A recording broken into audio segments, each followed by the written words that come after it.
সবাইকে আন্তরিক অভিনন্দন ও শুভেচ্ছা। ফের নতুন করে ঘূর্ণিঝড়ের আশঙ্কা দিয়েছে বঙ্গোপসাগরে। আগামীকালের পর থেকে শুরু হবে প্রবল ঝড় বৃষ্টি। বাংলায় আবারও দুর্যোগপূর্ণ আবহাওয়ার আশঙ্কা রয়েছে।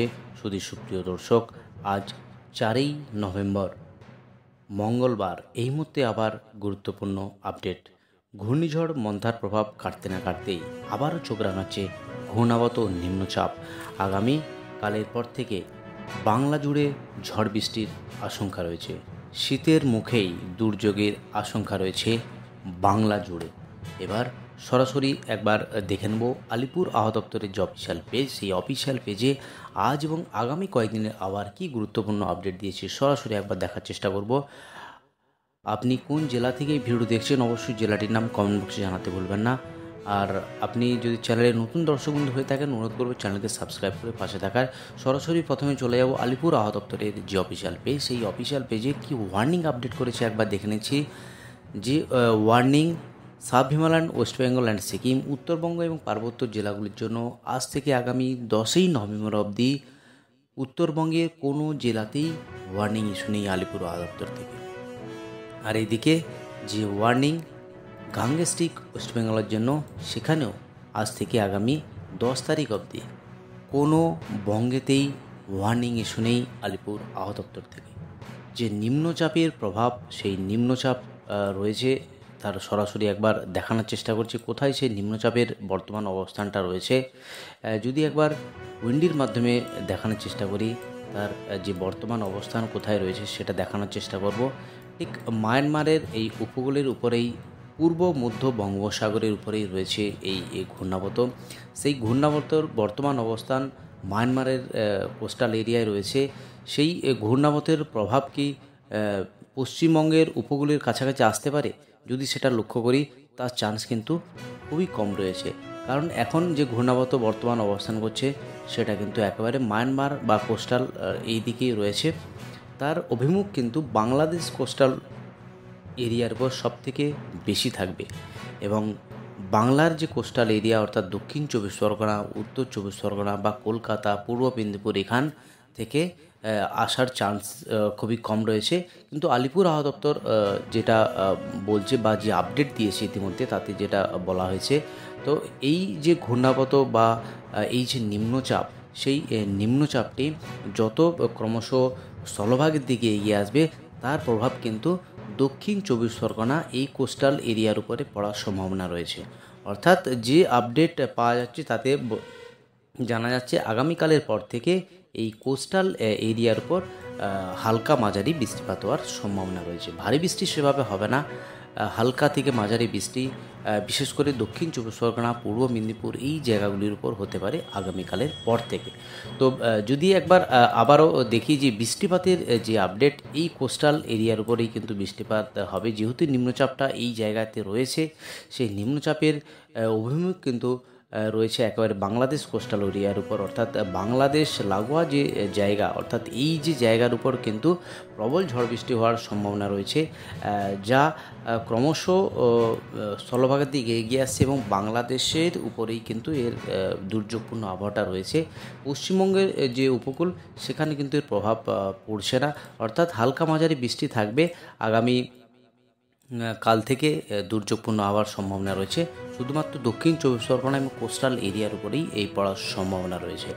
যদি একবার সরাসরি স্যাটেলাইটের মাধ্যমে দেখানোর চেষ্টা করি, তাতে যেটা দেখব এখন বর্তমান যে ওয়েদার, সেখানে কিন্তু একেবারে দুর্যোগপূর্ণ আবহাওয়া পরিস্থিতি এই জায়গাগুলিতে রয়েছে। অর্থাৎ মায়ানমার কোস্টাল এরিয়া এবং বাংলাদেশের কোস্টাল এরিয়াতে একেবারে মেঘাচ্ছন্ন আকাশ, একেবারেই মেঘযুক্ত আকাশ রয়েছে। এই জায়গাগুলিতে প্রবল বৃষ্টিপাত হওয়ার সম্ভাবনা রয়েছে এই সমস্ত জায়গাগুলিতে।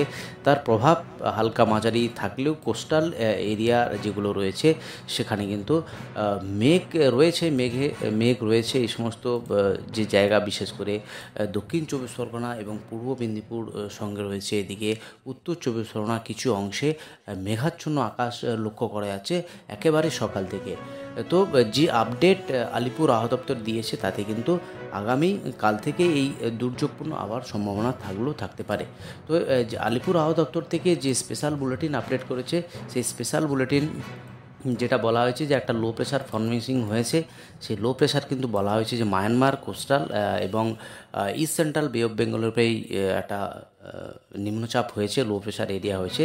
তার প্রভাব কিন্তু বাংলার কোস্টাল এরিয়া সেভাবে পড়বে না, হালকা মাঝারি বৃষ্টিপাত হলেও হতে পারে। তো এর জন্য কিন্তু মৎস্যজীবীদের একটা উল্লেখযোগ্য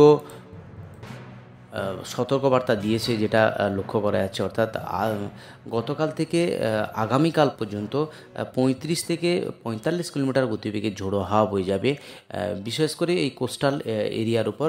সেখানে কিন্তু একটা নিষেধাজ্ঞা জারি করা হয়েছে আলিপুর হাওয়া দপ্তর থেকে, যে মৎস্যজীবীদের সমুদ্রে যেতে নিষেধাজ্ঞা জারি করা হয়েছে। তো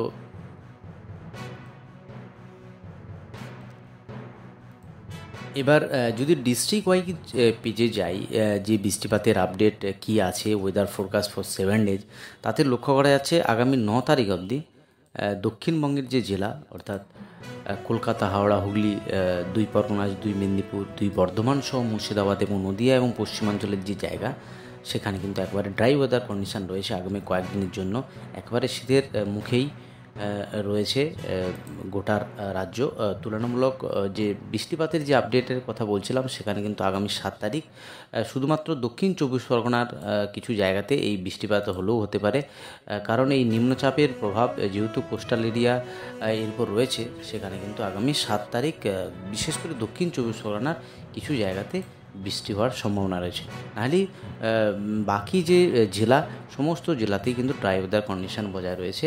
তো মিনিমাম যে টেম্পারেচার সকালের দিকে যে শীতের প্রভাব বা কুয়াশার হালকা এগুলো শুরু হয়ে গেছে সকালের দিক থেকেই। আর এখানে ফিশারম্যানদের বিশেষ করে সমুদ্রে যেতে নিষেধাজ্ঞা জারি করা হয়েছে। যদি নর্থ বেঙ্গল জেলার পেয়ে যায়, সেখানে যে বৃষ্টিপাতের আপডেট কিন্তু নেই আগামী 9 তারিখ অবধি। উত্তরবঙ্গের যে জেলা দার্জিলিং, জলপাইগুড়ি, কালিম্পং, আলিপুরদুয়ার এবং কোচবিহার, এই জেলাগুলিতে বৃষ্টিপাত দেখা যাচ্ছে না। অর্থাৎ একেবারেই মেঘমুক্ত আকাশ। তাতে কিন্তু টেম্পারেচারের যে ফল যেটা লক্ষ্য করা যাচ্ছে, আলিপুর হাওয়া দপ্তর থেকে যে আপডেট লক্ষ্য করা, তাতে 2 থেকে 3 ডিগ্রি কিন্তু নর্থ বেঙ্গল জেলার যে টেম্পারেচার, তাতে কম হওয়ার সম্ভাবনা রয়েছে। বিশেষ করে দার্জিলিং, সেখানে 10 বা 11-এর কাছাকাছি টেম্পারেচার থাকতে পারে। তো এবার চলে যাব যে টেম্পারেচারের আপডেট, কোথায় কত টেম্পারেচার সেটা একবার দেখার চেষ্টা করছি। গতকালই যে টেম্পারেচারের আপডেট, তাতে কিন্তু কলকাতার আশেপাশে যে টেম্পারেচার, সর্বনিম্ন টেম্পারেচার, তাতে যেটা লক্ষ্য করা যাচ্ছে 22 এবং 23 ডিগ্রির আশেপাশে রয়েছে কলকাতার আশেপাশের টেম্পারেচার। এবং পশ্চিমাঞ্চলের যে জেলা, সেখানে আসানসোল 20.6 ডিগ্রি, বাকি পুরুলিয়া 21 ডিগ্রি, এবং ঝাড়গ্রাম 26, কল্যাণী 21.3 ডিগ্রি, এবং পশ্চিমাঞ্চলের জেলাগুলি সেখানেও কিন্তু 20-21 ডিগ্রি আশেপাশেই রয়েছে। এবং যদি দার্জিলিং বা উত্তরের জেলাগুলি ভাবি, সেখানে কিন্তু টেম্পারেচার একেবারে ফল হওয়া শুরু হয়ে গেছে। দার্জিলিং 11.5 ডিগ্রি, সঙ্গে কোচবিহার 20, আলিপুরদুয়ার 18, বাকি কালিম্পং, বাগডোগরা আর বালুরঘাট, সেখানে কিন্তু 17 এবং 21 ডিগ্রির কাছাকাছি টেম্পারেচার আছে। তো এই হলো আজ এবং আগামী কয়েকদিনের আবহাওয়া।